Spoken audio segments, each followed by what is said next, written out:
After last week's blog about my admittance of being unrighteous and feeling unworthy of the responsibility of sharing love, I now feel that I can move forward with a renewed heart.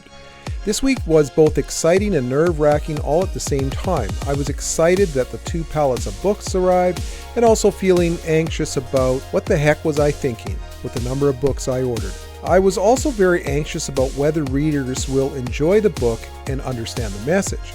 I made a pledge a few years ago that I would promote the love that was poured out on humanity 2,000 years ago. I pledged that I would do whatever it would take to see that people understood that they are incredibly precious in the sight of the Most High, our Creator. Something in my gut and or heart said that I would lose it all.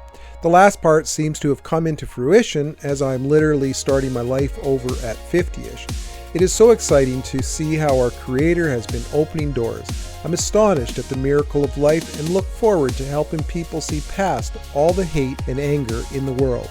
I was elated and excited on Saturday morning to hand deliver some books to friends and also to a local wellness and art center.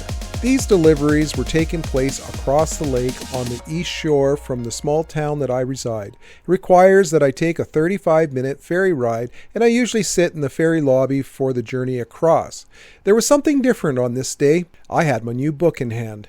As I was skimming through the bright new hardcover, a young gentleman rolled up the aisle in his wheelchair.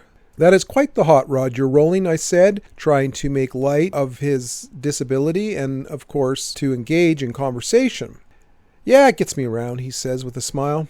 I turned my book over, then continued to tell him the story about an old friend of mine that ended up in a wheelchair from a car accident, which was over 30 years ago.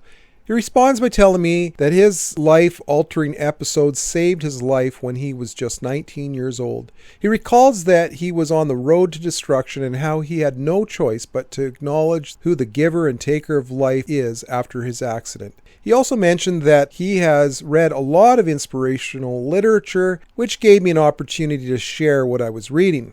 I showed him the bright white book with the encased heart of flesh on the cover. He was intrigued and asked a bit about the book. "You can have it," I blurted out.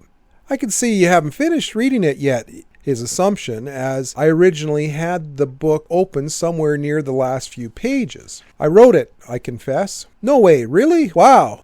Will you sign it for me?" At this point in the conversation, everyone that was in the ferry lobby was watching this interaction unfolding.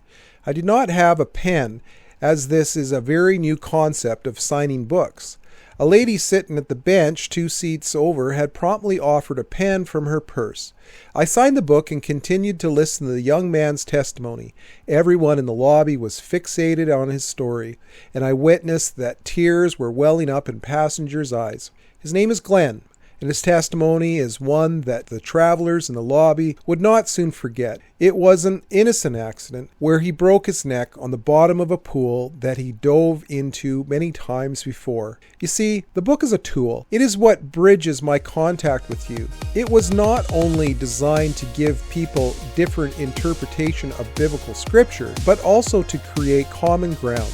In a world full of division and hate, wars and rumors of war, I'm right and you're wrong, it is so beautiful to see past our differences. I keep saying that we are all connected, and it becomes more and more obvious that this is true. We need to start looking up, not down at the latest gossip that we read on our handheld device or tablet. We might just witness a smile from a stranger or hear an amazing testimony, unscripted and full of the Spirit of the living God.